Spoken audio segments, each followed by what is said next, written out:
नमस्कार, बहुत स्वागत आपका अनादि टीवी पर। मैं हूं आपके साथ पारुल और आज की बड़ी खबर से कर रहे हैं बुलेटिन की शुरुआत। बड़ी खबर प्रयागराज से जुड़ी हुई है, जहां डॉन ब्रदर्स की प्रयागराज में हत्या के मामले में अब तक जो कुछ हुआ है आपको बता देते हैं। अतीक अशरफ की गोली मारकर हत्या कर दी गई। मीडिया के सामने दोनों भाइयों को गोली मारी गई। पुलिस और मीडिया की मौजूदगी में खुलेआम धाएं धाएं करते हुए गोलियां दागी गई हैं। कैमरे पर मीडिया को बयान अतीक और अशरफ दे रहे थे। आखिरी सवाल जो उनसे पूछा गया था उसमें यही पूछा गया था कि असद को अंतिम बार देखने क्यों नहीं गए, तो अतीक ने यही जवाब दिया था कि लेकर नहीं गए, इसलिए नहीं गए। तो कैमरे पर मीडिया के सामने बयान दे रहे थे। ठीक उसी वक्त ताबड़तोड़ फायरिंग की गई। हत्याकांड के बाद 17 पुलिसकर्मियों को सस्पेंड कर दिया गया है। हत्याकांड में न्यायिक जांच आयोग का गठन हुआ है। बड़े अधिकारियों को प्रयागराज भेजा गया है। अतीक अशरफ की हत्या पर असदुद्दीन ओवैसी का भी बयान सामने आया है। इसकी निंदा के लिए मेरे पास शब्द नहीं। ओवैसी ने कहा लोगों का संविधान से यकीन हटेगा, लोगों का संविधान से यकीन घटेगा, ये कहना ओवैसी का। लोग आज खुद को असुरक्षित महसूस कर रहे हैं। कस्टडी में दरिंदगी, बेदर्दी से हत्या, गोली चलने वाले प्रोफेशनल्स। असदुद्दीन ओवैसी ने जांच कराने की मांग कही है। उन्होंने कहा सुप्रीम कोर्ट की निगरानी में जांच हो। अतीक अशरफ की हत्या पर मायावती का भी ट्वीट सामने आया। उनका कहना है उत्तर प्रदेश एनकाउंटर प्रदेश बन गया है। सुप्रीम कोर्ट उचित कार्रवाई करें। शूटर लवलेश के पिता का बयान, लवलेश से कोई लेना देना नहीं है उनका। उन्होंने कहा हमारी उससे कोई बातचीत नहीं होती है। जो शूटर अरेस्ट हुए हैं 3 लोग जिन्होंने अतीक और अशरफ पर धाएं धाएं गोलियां चलाई थीं,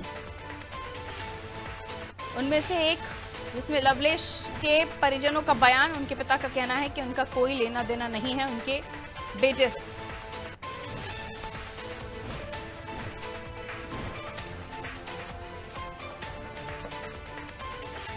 उत्तर प्रदेश से बड़ा मामला निकलकर सामने आया है और इस मामले में पूरे देश में हलचल है। बयानबाजियों का दौर शुरू हो गया है।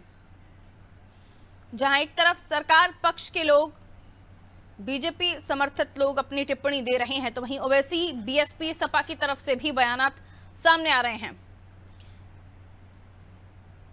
इस पूरे मामले में 17 अधिकारी जो पुलिस ऑफिसर्स रहे वो सस्पेंड कर दिए गए हैं और अब प्रयागराज के चप्पे चप्पे पर सिक्योरिटी के पुख्ता इंतजाम है। मुख्यमंत्री योगी आदित्यनाथ के कार्यक्रम कैंसिल हो गए हैं। फिलहाल वो किसी भी तरह की कोई मीटिंग में शामिल नहीं हो रहे हैं। पवन हमारे साथ जुड़े हुए अब तक के अपडेट्स के साथ, उनसे हम बातचीत कर लेते हैं। जो तस्वीरें आई काफी चिंताजनक कि आखिर पुलिस की सिक्योरिटी में इस तरह की दरिंदगी कैसे हो जाती है। उसके बाद सवाल जो आ रहे हैं वो भी अपनी जगह हैं, लेकिन अब क्योंकि ये भी कहा जा रहा है कि 144 लागू कर दी गई है और जगह जगह पर आईपीएस अधिकारियों के नेतृत्व में टीमें तैनात कर दी गई हैं पूरे प्रयागराज में, क्या कुछ अपडेट्स मिल पा रहे हैं इस पूरे मामले को लेकर अब तक?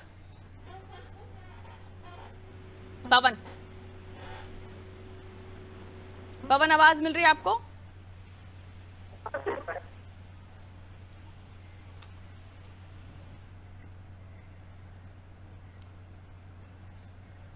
चलिए मैं लौटूंगी पवन आपके पास।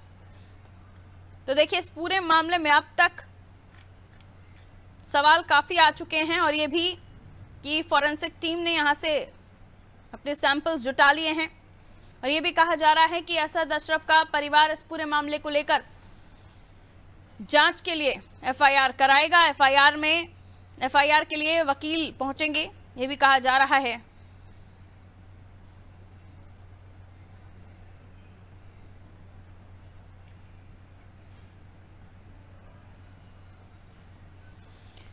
और चलिए इस पर हम चर्चा कर लेते हैं क्योंकि काफी गंभीर सेंसिटिव मामला है। दिनेश शर्मा जी हमारे साथ जुड़े हुए वरिष्ठ पत्रकार हैं। दिनेश जी बहुत बहुत स्वागत करती हूं आपका अनादि टीवी पर।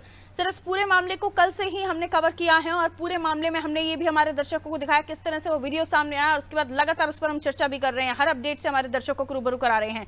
सवाल ये कि जो कुछ हुआ उस पर न केवल पुलिस पर, प्रशासन पर सवाल उठ रहे हैं, दूसरा तबका वो भी है जो इस कार्रवाई को लेकर खुश बताया जा रहा है। सपा अपनी तरफ से इस पूरे मामले को लेकर कानूनी कार्रवाई को कटघरे में खड़ा कर रही है, कानून व्यवस्था को कटघरे में खड़ा कर रही है। वहीं एआईएमआईएम की तरफ से असदुद्दीन ओवैसी इस पूरे मामले को लेकर अलग ही टिप्पणी रखते हैं और बीजेपी के नेताओं के बयान भी हम नकार नहीं सकते जो इसे कुदरत का करिश्मा कह रहे हैं, क्या कहेंगे सर? ऐसा है इस देश में आदमी रहे क्या के एक नहीं, आसाम से लेके पंजाब तक, पंजाब से लेके उत्तर प्रदेश तक, और आपके और दूसरे राज्य जम्मू कश्मीर तक, न जाने ऐसी कितनी वारदातें हैं जिनमें कि अपराधियों की पुलिस अभिरक्षा में हत्या की गई है। आप ये क्यों नहीं समझते कि एक ऐसे विषय को हम इसको कहीं ना कहीं किसी ना किसी दूसरे एंगल से लेकर चल रहे हैं? हाँ, ये बात आप बहुत चिंता व्यक्त कर सकते हैं। जब हमारे देश में रूल ऑफ लॉ है तो हमें कानून की प्रतीक्षा करनी चाहिए, हमें कानून को अवसर देना चाहिए कि वो इनको अपराधी सिद्ध करे। लेकिन जब तक इनको अपराधी सिद्ध करने की नौबत आती है तब तक ये लोग इतने मर्डर कर चुके होते हैं कि आप इलाहाबाद जैसे शहर के अंदर आतंक बर्पा हो जाता है। आप ये क्यों नहीं समझते? हम लोगों की दिलचस्पी नहीं है कि कितने कारतूस इकट्ठे हो गए, कितने फॉरेंसिक जांच हो रही है, कि तुम्हारा क्या कहना है, उनका क्या कहना है। हमारी दिलचस्पी इसमें है कि आखिर ये नौबत कैसे पहुंची है।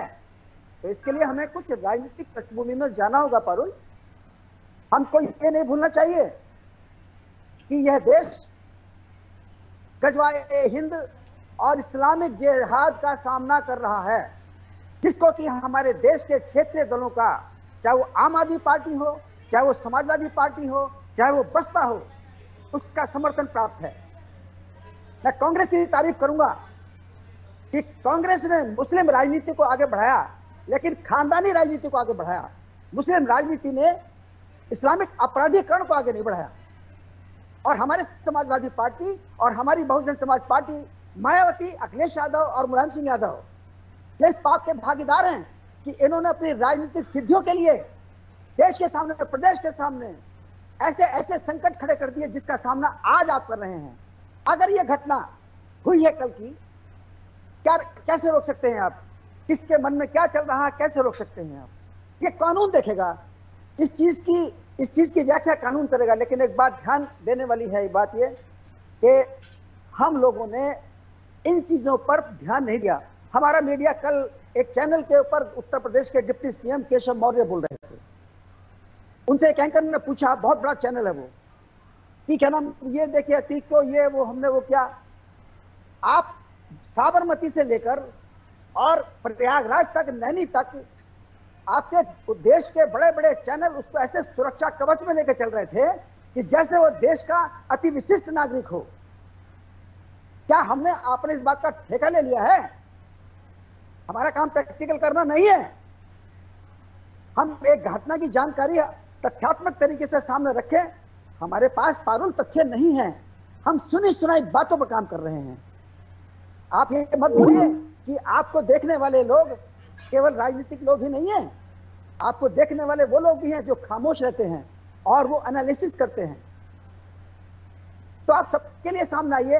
तो जो कल की घटना हुई है, आज मैं रात से 11 बजे से लेकर अब तक मैं यही देखता चला आ रहा हूं, अतीक और मुख्तार अंसारी या ओवैसी, आप मत बोलिए, ये एक इस्लामिक मॉड्यूल के हिस्सा हैं। इनको आपके यहाँ के पैसे की जरूरत नहीं है, वो आपके पैसे से नहीं पल रहा है। वो तो यहाँ पर जो गरीब मुसलमान होते हैं उनकी मदद करते हैं, उनका समर्थन पाते हैं।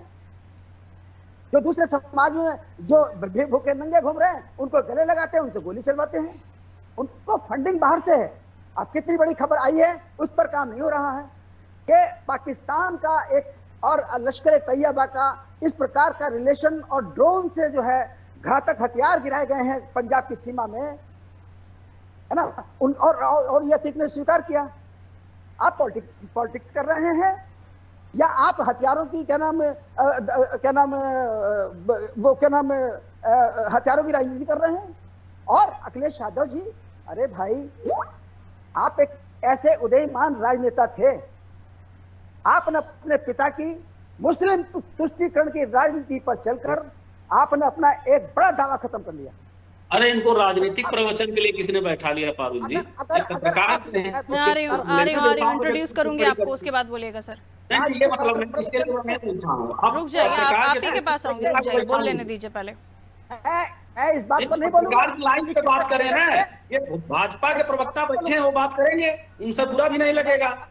वेट आ रही हूँ आपके पास में, बारी बारी से हम सबसे बात करेंगे, थोड़ा धैर्य रखिए। लेकिन आपको इस बात पर स्वीकार करना चाहिए। और पांडे जी, आप तो भाजपा में थे, आप तो खुलकर मुसलमानों के खिलाफ बोलते थे, आप क्या बोल रहे हैं? आप ये बात आप बोलिए। आप भारतीय जनता पार्टी में मुसलमानों पर इतने जहर उगलते थे बैठकर, आज आप कब से धर्मनिरपेक्ष हो गए? ठीक है सर, और मैं अपनी बात खत्म कर दिया है जल्दी से, बाकी मेहमान भी जुड़े हुए। ये छोटा विषय नहीं है, इसलिए मैं किसी इस बात पर नहीं कहूंगा कि कितने खोखे बरामद हुए, कितने क्या बरामद हुए और उसके पीछे क्या था वो था, ये हमारे मेरा विषय नहीं है जो मैंने कहना था आपको। ठीक है, बाकी मेहमान हमारे साथ जुड़ गए हैं, उनको शामिल कर लेते हैं। जयप्रकाश पांडे जी सपा से हमारे साथ जुड़े हुए हैं, दीक्षित जैन साहब भारतीय जनता पार्टी का पक्ष रखने के लिए जुड़े हुए हैं, विनय मिश्रा जी हमारे साथ कांग्रेस से जुड़े हुए। जयप्रकाश पांडे जी के पास मैं जा रही हूँ, दिनेश जी उसके बाद, विनय जी उसके बाद आपके पास आ रही हूँ। जयप्रकाश पांडे जी, जाहिर है कि ये इसको लेकर जांच की बात तमाम जगहों से कही जा रही है, अतीक अशरफ के हत्या के मामले में, और इसको लेकर जांच होगी भी आने वाले समय पर। 17 अधिकारी सस्पेंड भी कर दिए गए हैं, लेकिन इस पूरे मामले पर सवाल ही खड़े कर देना और इस पूरे मामले को लेकर सियासी तूल देना, ये भी तो ठीक नहीं। नहीं, इसमें अब सियासी तूल देने के लिए बचा ही क्या है? है कि ये पत्रकार महोदय इतने उम्रदराज व्यक्ति हैं, मैं इनका रिस्पेक्ट करता हूँ। इनको यही नहीं मालूम है कि पत्रकार जो प्राइम टाइम में सब्जेक्ट तय करते हैं, वो उन बेचारों पे तो दया करने की जरूरत है गोदी मीडिया की। कल सत्यपाल मलिक का भी तो बयान आया था जिसमें 40 जवान हमारे शहीद हुए थे, क्यों एयरलिफ्ट नहीं कराया गया था, उस पर डिबेट हैसियत नहीं है। तो अतीक अहमद का जो लाइव टेलीकास्ट कर रहा था, तो भी आज तक जैसा चाहिए बाथरूम तक लाइव, तो वो अकारण नहीं था, अंत में मीडिया के बेस में ही हत्या कराई गई। और आप सोचिए कि अतीक अहमद जैसे माफिया को जो लोग गोली मार रहे हैं पुलिस कस्टडी में, उनको पुलिस जो है एक फायर नहीं कर रही है एक्शन में, उनके साथ लोकतांत्रिक आचरण कर रही है, उनको अरेस्ट किया जा रहा है। नारा तो आतंकवादियों वाला जय श्री राम ही रहे थे गोडसे के बाद, अब हर हत्यारा ही जय श्री राम का नारा लगाएगा और इससे निश्चित रूप से जय श्री राम का कद बढ़ेगा। तो अब ये सवाल ये है कि मीडिया मीडिया तो खुद लाचार है, हर प्रबुद्ध आदमी। एक सेकंड जरा वॉइस ऑडियो दीजिए अच्छे से मुझे जयप्रकाश जी के। हाँ जी बोलिए जयप्रकाश जी, क्या बोल रहे हैं? ये कह रहा था कि हर प्रबुद्ध आदमी जो चिल्ला चिल्ला के कह रहा था कि लोकतांत्रिक संस्थाओं को बचना चाहिए। कस्टडी में दुनिया के कौन सा ऐसा संविधान है जिसमें उत्तर प्रदेश, देश की मैं बात कर रहा हूं, अकेले उत्तर प्रदेश में पुलिस कस्टडी में जितनी डेथ हुई है उतना पूरे दुनिया में कहीं नहीं होती। ये कौन सा सीरिया हम बना रहे हैं? तो अब सवाल ये है कि अगर पुलिस का राजनीतिकरण हो जाएगा, वो गिरोह की तरह काम करेगी और हमारे संविधान में या हमारे न्यायपालिका में, चुनाव आयोग में मीडिया पे कोई विश्वास नहीं रहेगा, सब पे दबाव पड़ जाएगा, तो ये तो किसी पे हमला। ठीक है, आज आप जो करके जा रहे हैं बड़े खुश हैं, यहाँ इंदिरा जी का दौर नहीं रहा, लेकिन एक चीज जान लीजिए, मुगलों के जो सबसे कट्टर दुश्मन थे शेर शाह, उनके बारे में कहा जाता है, ये यूपीएससी में भी सवाल आता है कि वो अनजाने में ऐसा ढांचा खड़ा कर दिए कि अकबर के पॉलिटिकल फादर वही हो गए। तो आप जो एक करके जा रहे हैं, आप ताली बजा रहे हैं, कल को निश्चित रूप से दूसरी सरकारें आएंगी तो अपने राजनीतिक प्रतिनिधियों को जिताने के लिए ब्राह्मणों की हत्या होगी, दलित ब्राह्मणवाद मुर्दाबाद कहेगा, दलित की हत्या होगी तो बौद्ध को गाली दी जाएगी। आप तो सिविल वार में झोंक रहे हैं देश को। अरे देश रहना चाहिए। और जिस भाजपा की मैं बात कर रहे थे भाई साहब, अटल जी के दौर में भाजपा हमारी आदर्श थी, हमने सत्ता को लानत मार के छोड़ी इसीलिए क्योंकि हम लोगों को एहसास हो गया था कि मोदी योगी जो जिस तरह के सरकार चला रहे वो देश खत्म हो जाएगा। अतीक का समर्थन हम नहीं कर, लेकिन आप सुनिए, आपने बड़ी अच्छी बात कही है पारुल जी कि यहाँ के जिम्मेदार मंत्री कह रहे हैं कि ये तो पाप पुण्य है, मतलब जो गोली चलाने वाले हैं वो पुण्यदाता है, वो हमारे खुदा हो गए। ये कौन सा जब मतलब बयान, पूरी सोशल मीडिया पे सांप्रदायिक रंग दिया जा रहा, और हमारे विद्वान महोदय तो उसे आतंकवादी से घोषित कर दिए। मुख्तार के परिवार की हिस्ट्री पढ़ लीजिए, आजादी के आंदोलन में अतीक अहमद, असद अहमद, गुलाम या अशरफ, ये लोग होते ही नहीं अगर आपने उन्हें पनाह नहीं दी होती, आपने उन्हें पनपने का मौका नहीं दिया होता। उस दौर को भी याद कीजिए। आज ये हत्या नहीं होती अगर अतीक नहीं होता, अशरफ नहीं होता। क्योंकि ये भी बार बार कहा जा रहा है कि जितने इनके सहयोगियों से डबल तो इनके दुश्मन हैं, और पुलिस का भी यहाँ पर फेलियर है। ये भी हम बार बार कह रहे हैं कि पुलिस का फेलियर भी है कि उनकी कस्टडी में रहते हुए ये सब हो जाता है। उसके बाद पुलिस पर भी सवाल उठते हैं, कानून व्यवस्था पर भी सवाल उठते हैं। टिकट आपने दिया, सांसद आपने बनाया, कार्रवाई आपने नहीं होने दी, राजूपाल मामला आपके कार्यकाल में आया, तो आपने ही तो अतीक को अतीक बनने दिया। ठीक है विनय मिश्रा जी, नहीं, आप 1 मिनट मुझे समय दे दीजिए। आपके पास इत्मीनान से आप बोलिएगा, उसके बाद मेरे बाकी मेहमान है उन्हें इंट्रोड्यूस कर लूं। अपनी खामियां अपनी बातों को नहीं छुपा सकते, जो है वो दुनिया के सामने है। लौटूंगी। ठीक है विनय मिश्रा जी, कहिए क्या फर्स्ट रिएक्शन है सर आपका इस पर?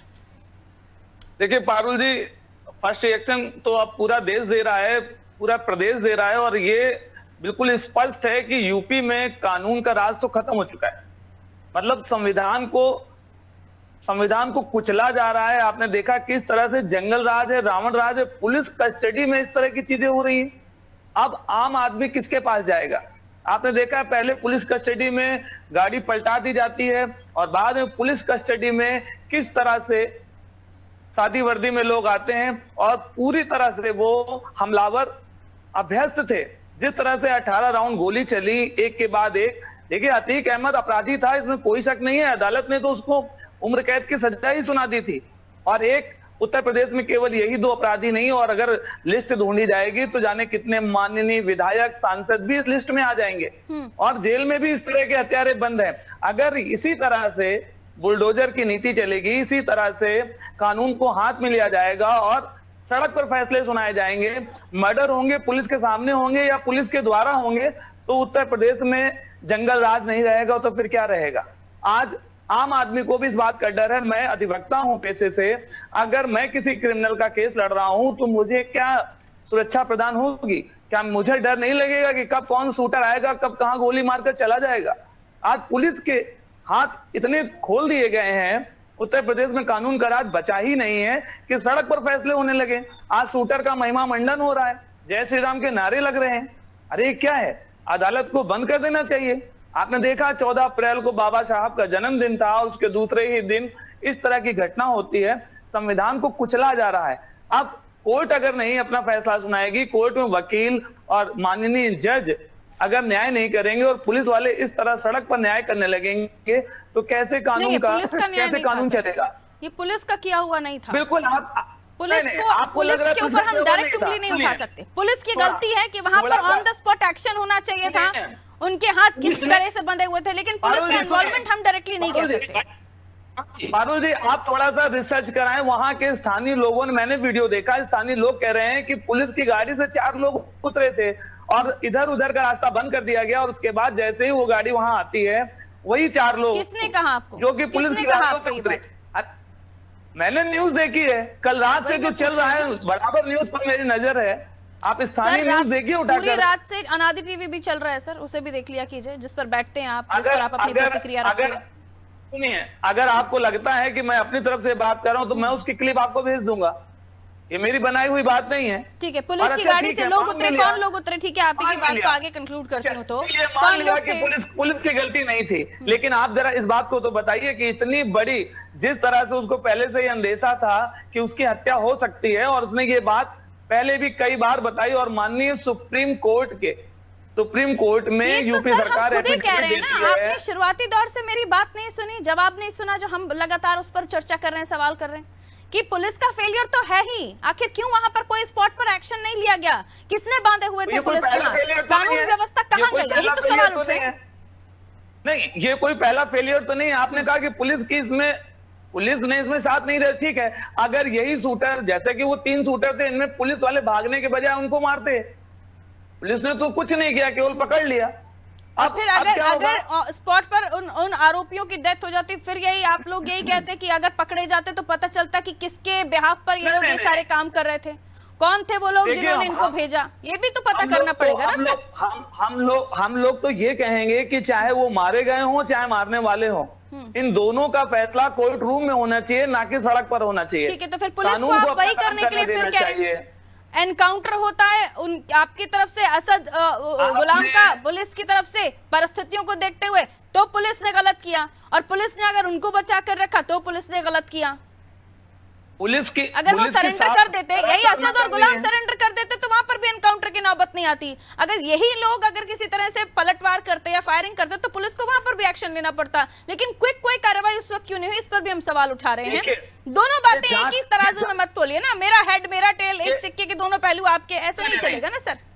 मेरी बात सुनिए, ये जांच का विषय है। जैसे आपने कहा इनकाउंटर हुआ असद का, गुलाम का, वो जांच का विषय है। जांच में मालूम हो जाएगा। जांच का विषय भी यही है तो उसमें पुलिस को ही हम दोषी मान ले, ये भी तो गलत है ना सर।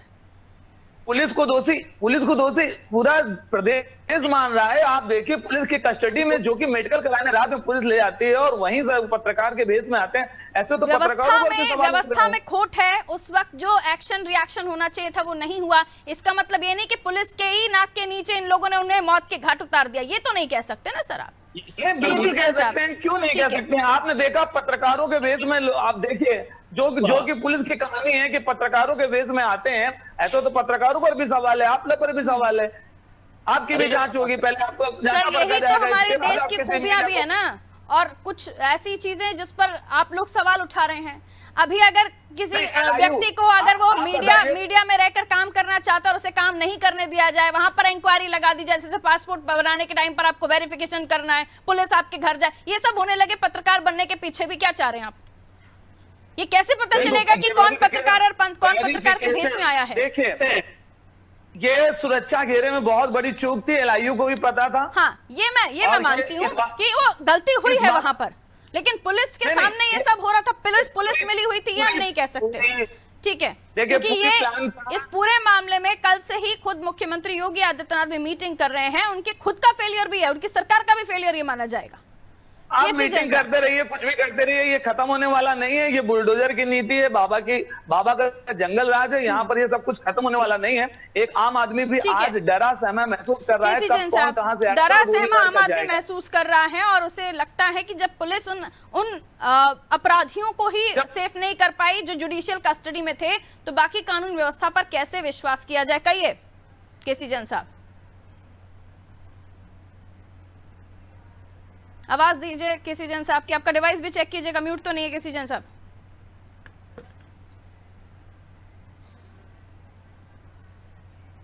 नहीं आ रही केसी जैन साहब की आवाज, मुझे नहीं। पारुल जी कहिए सर, कहिए आवाज आ रही? हाँ जी कहिए सर। देखिए पहली बात तो यह है कि जो भी कल घटना हुई, घटना के बाद माननीय मुख्यमंत्री योगी आदित्यनाथ जी ने तुरंत एक अर्जेंट मीटिंग बुलाई बड़े अधिकारियों के साथ में, और जो 18 पुलिसकर्मी उसकी सुरक्षा में लगे हुए थे वो सारे की सारे सस्पेंड कर दिए गए। दूसरी बात ये कि देखिए जो घटना हुई उसका अंदेशा किसी को नहीं था। इतनी पुलिस फोर्स के बाद और जो माननीय न्यायालय का आदेश था कि पूछताछ के पहले और पूछताछ के बाद उसका मेडिकल चेकअप होना है, मेडिकल चेकअप कराने के लिए पुलिस अतीक को और दूसरे साथी को लेकर के, उसके भाई को लेकर के वहां पर गई थी और वो पहले से घात लगाकर बैठे हुए थे। वहां पर जो बात आ रही है, कहीं पे बात आ रही है कि मीडिया कर्मी बन के गए थे, कहीं पे बात आ रही है कि नहीं वो छुप करके घात लगा के बैठे हुए थे।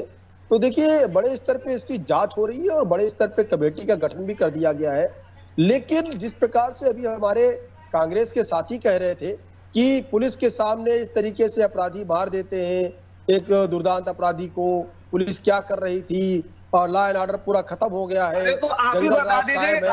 सुन लीजिए, अरे सुनिए भाई मिश्रा जी, विनय जी आपको पूरा सुना ना सभी ने, विनय जी आपको पूरा सुना ना सभी ने, वो पहली बार ही बोल रहे हैं, रुक जाइए। बहुत विद्वान बनने का प्रयास मत करिए, जवाब सुन लीजिए। विनय जी मुझे म्यूट करना पड़ेगा वरना आपको। बारी बारी से प्लीज मैं आपसे रिक्वेस्ट करती हूँ अपनी बारी पर बोला कीजिए। आपको ज्यादा जानकारी है, आपने भेजे थे क्या वो शूटर कांग्रेस ने भेजे थे क्या? अरे सरकार का पुलिस ने क्या कुछ किया, सुनने तो दीजिए विनय जी, पता तो चलने दीजिए आखिर वो क्या कहना चाह रहे हैं। आपने शूटर भेजे थे क्या वहां पर? जैसे पहाड़ घर में, ठीक है, पहाड़ घर में 2 सत्तों की हत्या करवाई थी कांग्रेस ने, क्या वैसी हत्या कांग्रेस ने करवाई क्या? तन से जुदा के नारे लगने के बाद जिस प्रकार से कांग्रेस ने एक टेलर की हत्या करवाई थी, वैसे ही कांग्रेस फायदा नहीं है। कांग्रेस करने से आपके पास भूल नहीं जाएंगे। कांग्रेस करने से भारतीय जनता पार्टी के साथ जुड़ने वाले नहीं है। आप सत्यपाल मलिक के बयान को उठाकर सुनिए, पहले आप सत्यपाल मलिक के बयान को सुनिए। 40 सैनिकों को मरवाने वाली भारतीय जनता पार्टी ने एयरलिफ्ट नहीं किया। सत्यपाल मलिक का भाषण सुना क्या? सुनने की भी क्षमता रखिए ना सर, सुनने की भी क्षमता होनी चाहिए। जब हम लाउड वॉइस करके अपनी बात रखते हैं तो दूसरे की आवाज भी सुनने की क्षमता रखनी चाहिए। रुक जाइए, और मैं निवेदन करती हूँ आपसे, प्लीज मेहरबानी करके अपने अपनी बारी में बोला कीजिएगा। सारे मेहमानों का मेरे चैनल पर आने के बाद तहे दिल से रिस्पेक्ट करती हूँ। अपनी बारी में बोलिए, मुझे फिर मजबूरन ऑडियो डाउन करनी पड़ेगी। अपनी बारी में बोलिए प्लीज, आई रिक्वेस्ट। 30 सेकंड बाकी सभी को मैं दे रही हूँ। केसी जन साहब वापस आऊंगी अब। दिनेश जी 30 सेकंड में, आगे आने वाले समय पर इस बात का खुलासा होना चाहिए कौन थे ये लोग। बात ही नहीं आ पाई, ये बीच में बोलने लगे। आपने जल्दी से कंप्लीट कीजिए। किसी जन साहब 30 सेकंड में कंप्लीट कीजिएगा जो भी कह रहे हैं, जल्दी से कहिए। देखिए पारुल जी, पहली बात तो ये है कि घटना अचानक हुई और उसके साथ पूरे 18 पुलिसकर्मी थे। ऐसा नहीं कि उसको अचानक सिर्फ 2 सिपाही के साथ भेज दिया गया था। और जो चीज कांग्रेस के साथी ने अभी कही कि जिस व्यक्ति को उम्र कैद की सजा हो गई हो और तमाम सारे ट्रायल चल रहे हो, उसको मरवाने की क्या आवश्यकता है? ये ऑफिसर्स थे किसी जन साहब, ये ऑफिसर्स थे, और ये वो ऑफिसर्स थे जिनकी ट्रेनिंग में शुरुआती दौरानी परीक्षा के समय पर ही ये पूछा जाता है कि अचानक से ऐसे कोई स्थितियां बन जाती है तो आपका पहला डिसीजन क्या होगा, पहला स्टेप आपका क्या होगा। ये शुरुआती दौर से ही पूछा जाता है उनसे, शुरुआती दौर से ट्रेनिंग होती है। तो ऑन द स्पॉट कैसे किसी को नहीं समझ में आया कि कुछ करने की नहीं कर रहे हैं? किया गया है ना, अगर उनको सस्पेंड किया गया है, बड़े स्तर पे जांच हो रही है, तमाम सारी घटनाएं होती है। आपको याद है पालघर में किस प्रकार से 2 संतों की पुलिस के सामने पीट के हत्या कर दी गई थी? पुलिस मुकदर्शा बनी रही थी। किसकी सरकार थी वहां पर? इसी कांग्रेस पार्टी की सरकार थी। सर, पुलिस की कस्टडी में हत्या हो जाना और मॉब लिंचिंग हो जाना, दोनों में अंतर है, ठीक है, लेकिन इस पर जांच होनी चाहिए। जांच होनी चाहिए, ये भी पता लगना चाहिए कि किसके कहने पर उन्होंने ये किया और कौन थे ये लोग, इनके क्या मंसूबे थे। पूरी जांच के लिए सब इंतजार कर रहे हैं। वहां पर शादी वर्दी में पुलिस वाले आए थे, वो तो अरेस्ट हो चुके हैं। पुलिस वाले थे नहीं थे, ये कैसे डिसाइड कर रहे हैं? शादी वर्दी में पुलिस वालों ने आके मार दिया। सीधे कांग्रेस के साथी ये कह रहे हैं मिश्रा जी। ठीक है सर, अरे 30 सेकंड में मुझे अभी बाकी मेहमानों को 30 सेकंड का समय देना। किसी जन सब 1 सेकंड, आपने उनको जॉब भी भेज दिया, उनको पुलिस सर्विस में आपने भेज दिया। वो पुलिस की पुलिस के आदमी थे। किसी जन साहब समय कम है, 30 सेकंड दिनेश जी। अंततः जांच होनी चाहिए, ये भी खुलासा कि कौन थे, किसके कहने पर किया, क्या मंसूबे थे इनके। इसके ऊपर एक जांच आयोग गठित हो चुका है। इस पर उत्तर प्रदेश सरकार के अधिकारी भी वहां पर मौजूद हैं। भारत सरकार ने भी इसका संज्ञान लिया है। और दूसरी बात, हम ये मान के चलना चाहिए कि उत्तर प्रदेश में योगी जी और मोदी जी ये एक ऐसे संकट का सामना कर रहे हैं तो संकट इनके सामने नहीं आना चाहिए था। और ये संकट यही है कि हमें यही नहीं पता कि हमारे बगल में बैठा वाला आदमी क्या करना चाहता है। आपको इसमें ज्यादा कुछ मुझे कहने की आवश्यकता नहीं है। एक जांच सेटअप हो चुकी है और उसका एक सिद्धांत है, कार्रवाई इस पर होगी, जांच होगी। लेकिन मैं किसी निष्कर्ष पर नहीं पहुंच सकता कि मैं ये कहूं कि नहीं ये हो गया और वो हो गया, मैं नहीं पहुंच सकता निष्कर्ष। ठीक है जयप्रकाश, 30 सेकंड। देखिए, ये एक लोकतांत्रिक कार्यकाल 5 वर्ष का ही होता है। 6 साल से सरकार चल रही, डबल इंजन की सरकार है और माननीय न्यायालय कई बार इनको लानत भेज चुका है। वास्तविकता ये है कि एक व्यक्ति, उसके प्रति मेरी कोई सहानुभूति नहीं है, लेकिन उत्तर प्रदेश जंगल राज की ओर बढ़ चुका है और नपुंसक सरकार की संज्ञा तो माननीय न्यायालय ने दे दी है। तो माननीय सर्वोच्च न्यायालय को हस्तक्षेप करना चाहिए और आवाम को बचाए रखने के लिए जिस तरह डराने का प्रयास किया गया है। नहीं था जब अतीक को आपने माननीय बना दिया, एक हत्यारे, एक लुटेरे, एक बलात्कारी को आपने माननीय बना दिया। जंगल नहीं था, अब जंगल राज आपको दिखाई दे रहा है। समाजवादी पार्टी ने पाला पोसा, समय इजाजत नहीं देता, माफी के साथ मुझे आप लोगों से इजाजत लेनी होगी। बहुत बहुत शुक्रिया हमारे साथ जुड़ने के लिए। तो डॉन ब्रदर्स की प्रयागराज में हत्या, जिसके बाद पूरे उत्तर प्रदेश समेत देश में इस पूरे मामले को लेकर चर्चा का दौर शुरू हो गया है। ट्विटर पर प्रतिक्रियाओं का दौर शुरू हो गया और ऐसे में सवाल पूछा भी जा रहा है कि पुलिस की कस्टडी में, पुलिस की जुडिशियल कस्टडी में इस पूरे मामले को अंजाम दिया जाता है, इस पूरे घटनाक्रम को अंजाम दिया जाता है, उसके बाद पुलिस पर भी, कानून व्यवस्था पर भी और सुरक्षा पर भी सवाल उठ रहे हैं। दीजिए इजाजत, रखिए अपना ख्याल, नमस्कार।